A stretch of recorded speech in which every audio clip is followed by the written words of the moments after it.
It's all an illusion. It's all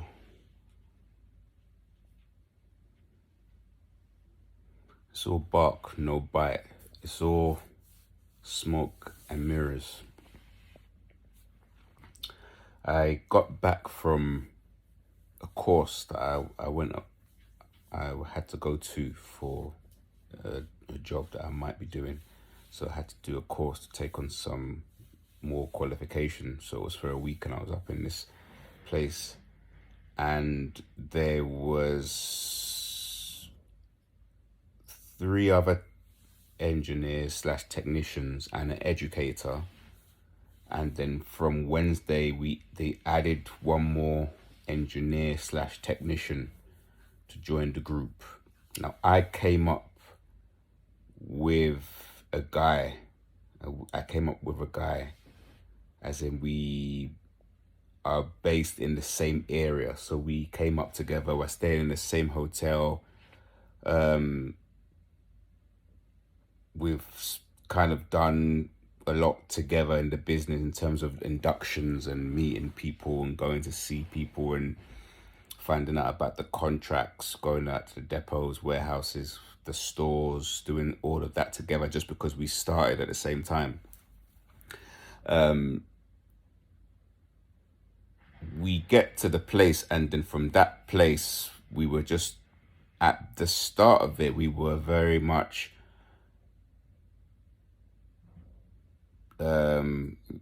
united, because we're going through the same process together. But as the week went on, we started naturally doing our own thing. And when the additional technician came, the person that I was with and that person naturally bonded together, started moving together, going for lunch, either kind of lunch or going outside and having coffee and talking and splitting off from the group. Now, this is a common occurrence when we talk about people who are suffering from this pathology, people who are in this lifestyle. It's like you don't have to do much, but the longer you're around them, you can say we start irritating their demons, or they just start noticing that you're a bit different, like like the way you think and the way you answer questions, and it can be inspiring to a normal person, perhaps. But anyway, by Wednesday and this new person came, they sort of started hanging out together and talking and going outside for cigarettes or whatever. And I was kind of there by myself. There was another guy who is based up there, and he was fine. He was him and the educator are based in that same building, so they were together, kind of having they had a natural rapport based on the fact that they worked together. By the end of the week, myself and the educator and the other colleague, we were fine. But obviously I'm not based in their town, so naturally it's kind of surface, I will be still coming back with the guy who's based in the same area as me. He said he had to, at the end of the day, he kind of said he wanted to leave straight away, so he got into his vehicle and I got into my vehicle, and we both headed back down to the same place, but we're both in our own vehicles anyway, so that's not an issue. But what I saw up there is a continuation of what I've been speaking about, and how we're easily spotted by people. It doesn't happen straight away. It's the longer we're around people, they start kind of noticing that we're a bit different to them. And also, I noticed a lot of the times, there were times when there was some eye contact that was a little bit uncomfortable. And I watched a video with this YouTuber saying, somebody gives you weird, difficult eye contact, you should, do the number on them, like get physical. But I always get caught between two minds sometimes. And I had this at the hotel as well. There was a guy who he came next to the breakfast buffet, saw me, said morning, and that was fine. I didn't know him. And then he went and he sat, quite far away, opposite side of the eating area. And he was with his colleagues, or not together, he's from a complete different company. And he just turns around and stares straight at me. He's just staring dead at me. And I wasn't sure, I don't know him from anywhere. And I haven't got anything against him. So at first I was like, is this guy looking at me? Like, let me look back. Can't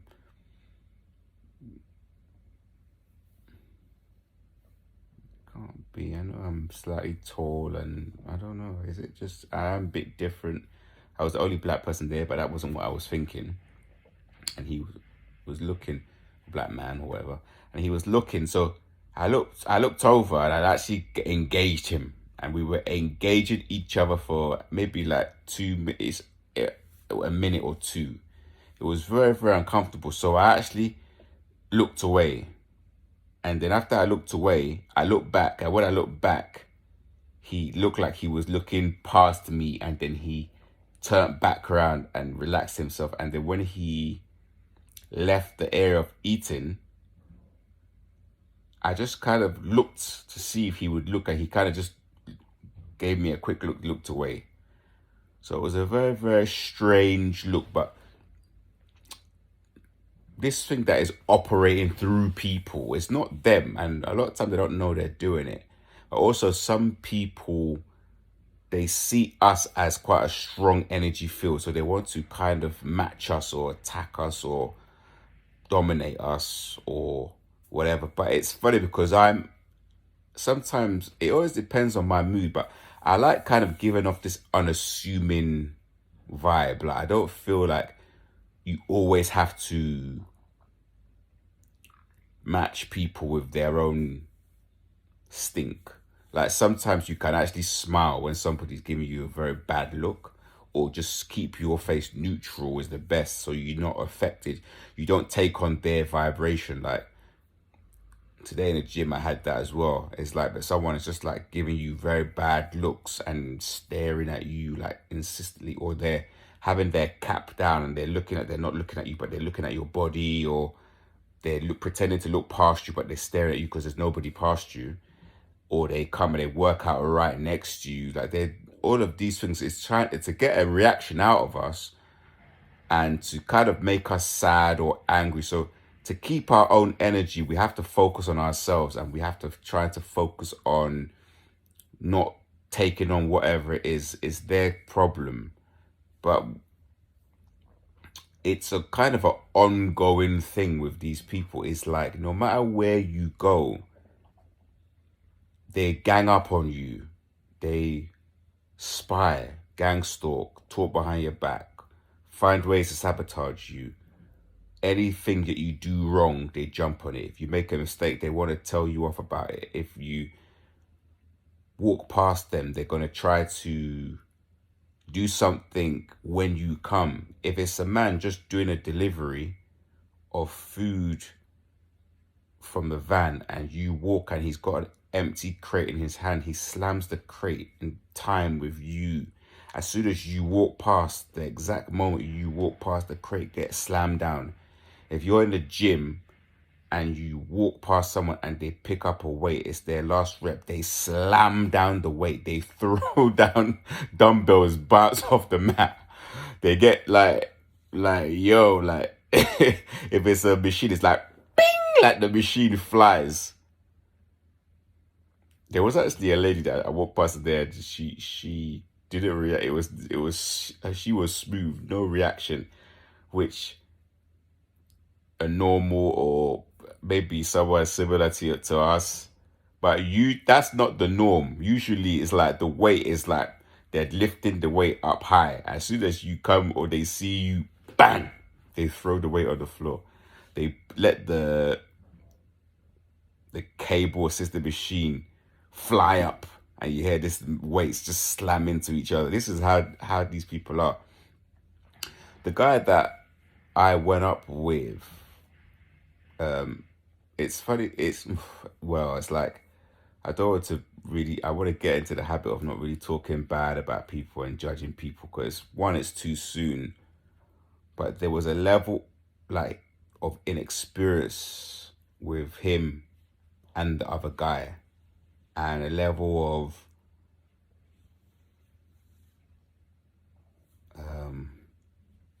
arrogance, but kind of not based on anything. But the other guy, we did actually have a chat, and he was quite bright, and we had some stuff in common, and we was talking about engineering, but it's this thing that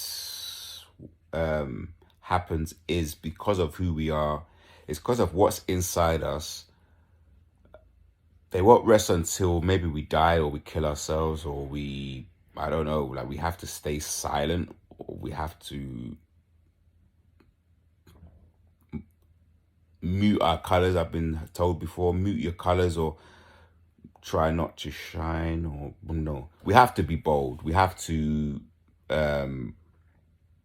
share these gifts that Most High has put inside of us. We have to not have bad intentions and, represent love, the high frequency, like acceptance and reason. We have to keep our vibrations high. We're not nothing like these people. We shouldn't really hide. I don't believe in really hiding or pretending, because I think that's a lot of our self-sabotage comes from that. A lot of our childhood trauma has made us now believe the lies, the lighting that we've been going through our whole life. It's called the illusory of truth effect. It's as if like you've heard your whole life that you're not worth anything, that you're not good, you have no boundaries, you become a people pleaser. You start believing it. You start believing or that you're worthless or you're, not people, you don't deserve better or you can't do better, when a lot of the time, whenever you feel those emotions, a lot of it's projection from other people. They can project it from far away from you. They can project it when they're next to you. They have to put you down to make themselves feel better. A lot of people want you to do okay, as long as it's not as good as them or better than them. They want you to do good, but it's not as good as them. A lot of liars, a lot of envious backbiting, a lot of, a lot of demonic, spiritual warfare, ganging up on you, emailing people behind your back so your stuff gets cancelled. Just everything that they can do against you, as long as I can do it in the dark and not get caught. I mean, there was somebody actually today in the changing room where I walked past him, and as soon as I walked past him, he just happened to be taking off his coat. And when he happened to be taking off his coat, you kind of feel wind, like his hand kind of moved very like jerky. So I kind of stopped and just looked at him and just went, "I'm just walking past." And he looked at me, he was like, "I'm just taking off my coat." So he's responded, but he's just taking off his coat, but he's the one who reacted to something, not the other way around. Like they want to get our attention. They want us to collide with them for supply. Most of them are not about that life. They're not about that life. So we need to try to practice our inner game, to ignore them, to continue on our healing journey, our healing path, our warrior's path.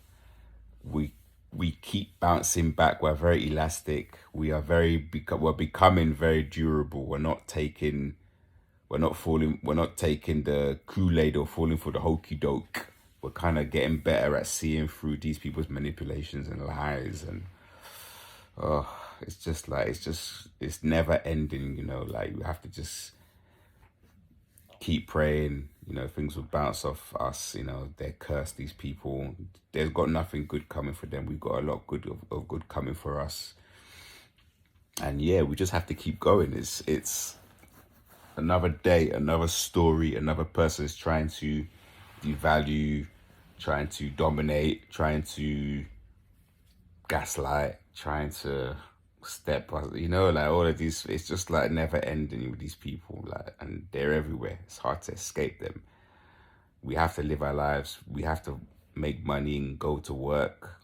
We have to not take it personally. Remember that we are a one-man army as well. We don't need to validate these people. We don't have to really challenge them. We don't really need to rise up against them. So it just depends on my mood. A lot of the time I ignore, or sometimes I'm up for it and I just challenge them. But you remember, I think I said it on the video when I was saying something to someone, and I kind of saw him. He asked me a question, but there was like a little smile that he was happy, that he kind of annoyed me. So he didn't annoy me that much, but you know what I mean. The fact that I'm telling him off or whatever, or they like it. So we have to really try our best to control ourselves, to not give them any supply. So that's what it is. They all just want their narcissistic supply. These people, just like a drug in it, because they have no reflection. Yeah, it's like even the gym that I go to, there is it got flooded, so people that from that gym, it's a chain, can now go to another gym that's close by. So when I'm seeing a lot of people from my gym, because you have like your home gym, and now that I see these people in another gym, like out of situ, do you think that those people that see me in the gym every day now see me in another gym, say, acknowledge me, or look and nod or smile, or literally nothing? They'll be literally from your gym that you train next to them every day, and we're now in a different gym owned by the same company, and they'll be training and they'll sit right next to you, so you will see them and they won't even nod you or hello. Oh, did you see the gym got flooded? Or do you know when it'll be reopened? Oh, how are you doing? Oh, you're all right. You go to that gym? No, none of that.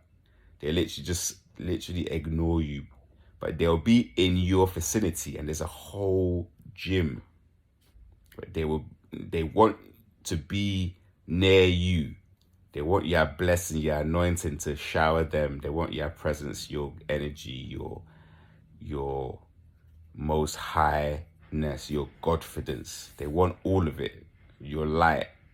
It's almost like, because we represent Most High and Most High flows in our heart, it's almost like if we're looking at them, we're giving them Most High vibration. So a lot of them don't even deserve it. Keep it for you and for people that you want to give it to. In the meantime, in between time, peace.